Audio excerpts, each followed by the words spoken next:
Hi everyone, welcome back to super homemade. இன்றைக்கி நம்ம இந்த வீடியோவில் பார்க்க போகிறது பிள்ளையார் சதுர்த்திக்கு நம்ம செய்யக்கூடிய தேங்காய் பூர்ண கொழுக்கட்டை. நாம் பூர்ணம் கலரும்போது அதுக்கு வெல்லம் எந்த அளவு போடணும், ஏன்னா ரொம்ப ஜாஸ்தி போட்டாலும் நல்லா இருக்காது, ரொம்ப கம்மியாக இருந்தாலும் நல்லா இருக்காது. அதனால் கரெக்டான அளவு வெல்லம் எவ்வளோ போடணும் அப்படிங்கிறது, அதே மாதிரி மேல் மாவு கட்டி இல்லாமல் எப்படி கலரணும் அப்படிங்கிற எல்லா டிப்ஸுமே இந்த வீடியோவில் சொல்லியிருக்கேன். இப்போ கொழுக்கட்டை பூர்ணம் செய்யறதுக்கு அடுப்பில் வாணலி வச்சுட்டு கொஞ்சமாக நெய் ஊற்றிக்கிறோம்.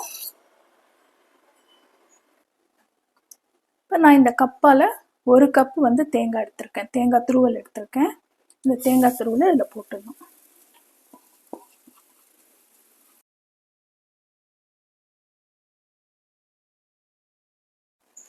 இதில் இப்போ பொடிச்ச வெல்லம் நம்ம எவ்வளோ தேங்காய் எடுத்தோமோ அதில் பாதி அளவுக்கு போடுறோம். வேணும்னா பார்த்துன்னு போட்டுக்கலாம்.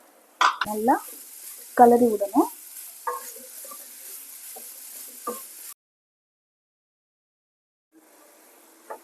இப்போ வெல்லம் நல்லா கரைஞ்சு தேங்காவோட சேர்ந்து இந்த மாதிரி நல்லா கெட்டியாக வந்திருக்கு. இப்போ இதில் ஏலக்காய் பொடி கொஞ்சம் நிறையவே போட்டால் நல்ல வாசனையாக இருக்கும். வாசனைக்கு நெய் ஊற்றுறேன். இப்போ கொழுக்கட்டை உள்ளே வைக்கக்கூடிய தேங்காய் பூர்ணம் ரெடி பண்ணியாச்சு. கொழுக்கட்டை மேல் மாவு பண்ணுறதுக்கு அரிசி மாவு 1/4 கிலோ எடுத்திருக்கேன். நான் ஸ்டோர் பாட் மாவு தான் இன்னைக்கு யூஸ் பண்ணுறேன். இந்த மேல் மாவு எப்படி கரெக்டான அளவு தண்ணி ஊற்றி எப்படி நம்ம கலர்றது அப்படிங்கிறத பார்க்கலாம். இப்போ மேல் மாவு பண்ணுறதுக்கு நம்ம எடுத்து வச்ச அரிசி மாவை இந்த பாத்திரத்தில் போட்டுக்கலாம். நாம் எடுத்த மாவு அளவை விட 2 மடங்கு அளவுக்கு நம்ம தண்ணி ஊற்றணும். இதில்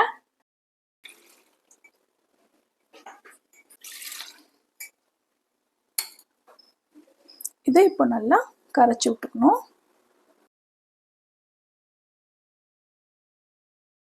கட்டி இல்லாமல் இதை மாதிரி நல்லா இதை கரைச்சிக்கணும். இதில் இன்னும் இப்போ தண்ணி ஊற்ற போகிறோம். தண்ணி ஊற்றி இதை இப்போ நல்லா கரைக்கணும். கரைச்சிட்டு இதை நம்ம அடுப்பில் வச்சு நல்லா கெட்டியாகிற வரைக்கும் கலர போகிறோம்.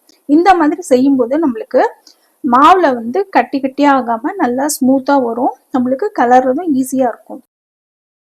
தோசை மாவு பதத்தை விட இன்னும் தண்ணியாக நம்ம இந்த மாவை கரைச்சிக்கணும். இதில் இப்போ இன்னும் கொஞ்சம் தண்ணி ஊற்றிக்கிறோம். ஸோ இந்த மாதிரி நம்ம இந்த மாவை கரைச்சிக்கணும். ரொம்ப கெட்டியாக கரைச்சோன்னா மாவு வேகாது. ஸோ மாவில் கொஞ்சம் தண்ணி அதிகமாக இருந்தால் கரைச்சாதான் நம்ம கலரும் பொழுது அந்த மாவு வேகிறதுக்கு டைம் இருக்கும். அதனால இந்த மாதிரி நம்ம இந்த மாவை கரைச்சிக்கணும். சப்போஸ் உங்களுக்கு இன்னும் தண்ணி வேணும் போல தோணிச்சுன்னா இன்னும் கூட நீங்கள் ஊற்றிக்கலாம். ஒன்றும் அதனால ப்ராப்ளம் இல்லை. இப்போ அடுப்பை பற்ற வச்சுட்டு நல்லா பெரிய கடாய் அடுப்பில் வச்சுட்டு இதில் கொஞ்சம் நல்லெண்ணெய் ஊற்றிக்கணும். நல்லெண்ணெய் வாசனை பிடிக்கலன்னு சொல்கிறவங்க தேங்காய் எண்ணெய் ஊற்றிக்கலாம், இல்லை சன்ஃப்ளவர் ஆயில் ஊற்றிக்கலாம். நான் நல்லெண்ணெய் யூஸ் பண்ணுறேன்.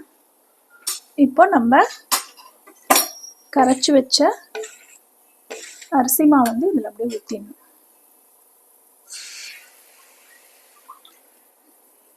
ஊற்றிட்டு இப்போ இதை நம்ம நல்லா சிம்மில் வச்சு கலரணும். சிம்மில் வச்சு கலர்னாதான் மாவு நல்லா வேகும். ஹை ஃப்ளேமில் வச்சு கலர்னோன்னா டக்குன்னு கட்டி கட்டி ஆகிடும். அதனால் சிம்மில் வச்சு இதை நம்ம நல்லா கலரணும். கொஞ்சமாக உப்பு போட்டுக்கலாம். இதில் உப்பு போட்டோன்னா கொழுக்கட்டை சாப்பிடும்போது நல்லாயிருக்கும். இப்போ இதை கைவிடாமல் நல்லா கலரிண்டே இருக்கணும். ஸோ இந்த மாவு நல்லா வெந்து கெட்டிப்பட்டு ஒட்டாமல் வரும். அப்போ இதை நம்ம எடுத்துடலாம். இப்போ கொஞ்சம் நம்ம நல்லெண்ணெய் சேர்த்துக்கிறோம். நல்லெண்ணெய் சேர்த்து இதை மாதிரி கைவிடாமல் கலரிண்டே இருக்கணும். இப்போ மறுபடியும் கொஞ்சம் நல்லெண்ணெய் சேர்த்து நல்லா இதை மாதிரி ஒட்டாமல் வர வரைக்கும் கலரி எடுக்கணும். இப்போ இதை மாதிரி ஒட்டாமல் வரணும் மாவு. இந்த மாதிரி ஒட்டாமல் வந்ததுன்னா மாவு ரெடி ஆயிடுச்சுன்னு அர்த்தம். அப்பப்போ எண்ணெய் ஊற்றிக்கணும். எண்ணெய் ஊற்றினாதான் இதை மாதிரி ஒட்டாமல் நம்மளுக்கு வரும். நல்லெண்ணெயோ இல்லை தேங்காய் எண்ணெயோ ஏதோ ஒரு எண்ணெய் நம்ம கலரும் போது அப்பப்போ நம்ம ஊற்றிக்கணும். கொஞ்சமாக ஊற்றினா போதும். ரொம்ப நிறையா ஊற்றினாலும் அந்த எண்ணெய் வாசனை மாவில் ரொம்ப டாமினேட்டிங்காக இருக்கும். ரொம்ப வேண்டாம், கொஞ்சமாக அப்பப்போ ஊற்றி கலருனா இந்த மாதிரி ஒட்டாமல் வந்துடும். இதை நல்லா ஆறணும். ஆறினதுக்கப்புறமா இதை நல்லா பசைஞ்சிட்டு அதுக்கப்புறமா நம்ம கொழக்கட்டை வந்து எப்படி அந்த ஷேப் பண்ணுறது அப்படின்னு பார்க்கலாம். இப்போ வந்து நம்மளுக்கு நிறைய மோல்டும் கிடைக்கிறது. கையால் பண்ணுறதா இருந்தாலும் பண்ணலாம், இல்லை மோல்டில் வச்சும் பண்ணலாம். நான் ரெண்டுமே உங்களுக்கு எப்படி பண்ணுறதுன்னு செஞ்சு காமிக்கிறேன். இப்போ இந்த மேல் மாவை ஏதாவது பெரிய தட்டோ இல்லை தாம்பாளமோ இருந்தால் அதில் வந்து நம்ம இதை மாதிரி ட்ரான்ஸ்ஃபர் பண்ணிக்கலாம். ஸோ அப்போ தான் சீக்கிரம் ஆறும். ஆறினோன்னு இதை நல்லா இழுத்து பிசையணும். ஸோ மேல் மாவை எவ்வளோக்கெவ்வளோ நல்லா பிசைஞ்சு மெல்லிஸாக பண்ணுறோமோ அப்போ தான் இந்த கொழுக்கட்டையோட டேஸ்ட் வந்து சூப்பராக இருக்கும். இப்போ நம்மளோட மேல் மாவும் ரெடி, அதே மாதிரி நம்ம செஞ்ச பூர்ணமும் ரெடியாக இருக்குது. இப்போ இந்த மாவு ஆறியாச்சு. ஸோ இதை வந்து நல்லா இதை மாதிரி பசைஞ்சுக்கணும்.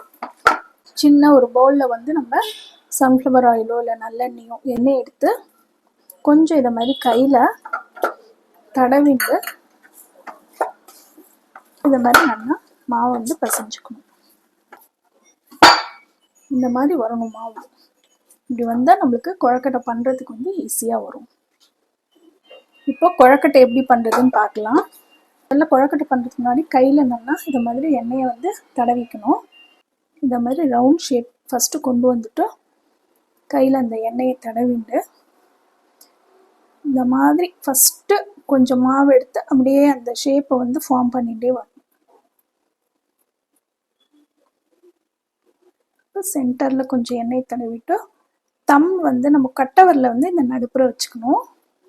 வச்சுட்டு இப்படியே அதை நம்ம ரொட்டேட் பண்ணிகிட்டே வந்து ஆட்டோமேட்டிக்காக அது வந்து அந்த கப் ஷேப் வந்து நம்மளுக்கு கிடச்சிடும். ஸோ இது உள்ள இப்போ பூரணத்தை வச்சுட்டு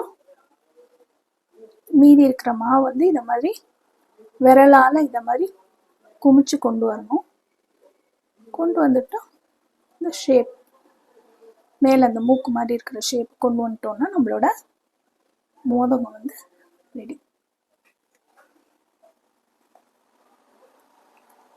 எந்த இடத்துலையும் விரியல, எதுவுமே ஆகலை. எவ்வளோ அழகாக வருது பாருங்க பண்ணுறதுக்கு. ஸோ நம்ம இந்த மாதிரி நம்ம மாவு கலரும் போது மாவில் எந்த கட்டியும் இருக்காது. நம்மளுக்கு பண்ணுறதுக்கும் ரொம்ப ஈஸியாக வரும். நம்மளுக்கு எந்த மோல்டு அதெல்லாம் தேவையே இல்லை, கையாலேயே அழகாக பண்ணிடலாம். நான் யூஸ்வலாக மோல்டு யூஸ் பண்ண மாட்டேன், அதனால் என்கிட்ட ஏதோ 2 மோல்டு இருந்தது. அதில் எப்படி பண்ணுறதுன்னு நான் உங்களுக்கு செஞ்சு காமிக்கிறேன். மாவு எடுத்து இந்த மோல்டில் எண்ணெய் தடவிக்கணும். எண்ணெய் தடவின்ட்டு இந்த மாதிரி கையால் ப்ரெஸ் பண்ணணும். ப்ரெஸ் பண்ணால் இந்த மாதிரி அந்த கப் ஷேப் வந்து நம்மளுக்கு கிடச்சிரும். நம்ம கையால் பண்ணோம் இல்லையா, அந்த கையால் பண்ணாமல் இந்த மோல்டில் வச்சு ப்ரெஸ் பண்ணும்போது இந்த மாதிரி கப் ஷேப் கிடச்சிடும். இப்போ இதில் நம்ம உள்ள பூர்ணத்தை வச்சு க்ளோஸ் பண்ணிட்டோம்னா நம்மளோட கொழுக்கட்டை ரெடி ஆயிடுது. இந்த மாதிரி மோதகத்தை ரெடி பண்ணிடலாம். இதை மாதிரி நம்ம எல்லா மோதகத்தையும் செஞ்சு ரெடி பண்ணிக்கணும். இப்போ நம்ம செஞ்ச கொழுக்கட்டை எல்லாத்தையும் ஸ்டீம் பண்ணி எடுக்க போகிறோம். ஸ்டீமர் பிளேட் இருந்ததுன்னா இதை யூஸ் பண்ணிக்கலாம். ஆனால் யூஸ் பண்ணுறதுக்கு முன்னாடி இந்த மாதிரி எண்ணெயை வந்து நல்லா தடவிக்கணும். இல்லைன்னா நம்ம கொழுக்கட்டை வந்து இதுலேயே ஒட்டிக்கும். எடுக்கும்போது ஈஸியாக எடுக்க வராது, கொழுக்கட்டை அப்படியே பிஞ்சு போயிடும். இந்த தண்ணி நல்லா கொதிச்சதுக்கு அப்புறமா தான் நம்ம கொழுக்கட்டையை வந்து உள்ளே வைக்கணும். தண்ணி நல்லா கொதிக்கிறது. இப்போ நம்ம கொழுக்கட்டை உள்ளே வச்சு மூடி. நம்ம கொழுக்கட்டை வச்சு ஒரு 10 நிமிஷம் ஆகுது. இப்போ திறந்து பார்க்கலாம் வெந்துருச்சான்னு. இப்போ நம்மளோட கொழுக்கட்டை நல்லா வெந்திருக்கு. எப்படி தெரியும்னா அந்த மேலே வந்து ஒரு ஷைனிங் வந்திருக்கும் கொழுக்கட்டையில்.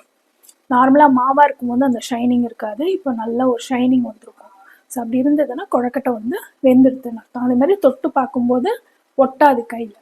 ஸோ அது மாதிரி இருந்ததுன்னா கொழுக்கட்டை வெந்துருதுன்னு அர்த்தம். இப்போ இதை எடுத்துடலாம். இப்போ ஒரு கொழுக்கட்டை ஓப்பன் பண்ணி பார்க்கலாம். நீங்கள் பார்த்தாலே தெரியும் கொழுக்கட்டை எவ்வளோ சாஃப்டாக இருக்குன்னு. உள்ள பூரணம் ஜூஸியாக இருக்குது. நம்மளோட கொழுக்கட்டை இப்போ சூப்பராக ரெடி ஆயிருக்கு. நீங்கள் பார்த்தீங்கன்னா எந்த இடத்துலையும் விரியலை, சாஃப்டாக இருக்குது, ஹார்டாக இல்லை, அப்படியே ரொம்ப சாஃப்டாக டெண்டராக இருக்குது. இந்த பிள்ளையார் சதுர்த்திக்கு தேங்காய் பூரண கொழுக்கட்டையை நான் சொன்ன அளவுகளோடு செஞ்சு பாருங்கள். உங்கள் குடும்பத்தோட சந்தோஷமாக இந்த பண்டிகையை கொண்டாடுங்க. நீங்கள் வீட்டில் செஞ்சு பார்த்துட்டு எப்படி வந்ததுன்னு கமெண்ட்ஸில் சொல்லுங்கள். இதே மாதிரி இன்னொரு வீடியோட உங்களை அடுத்த வாரம் சந்திக்கிறேன். அது வரைக்கும் பாய்.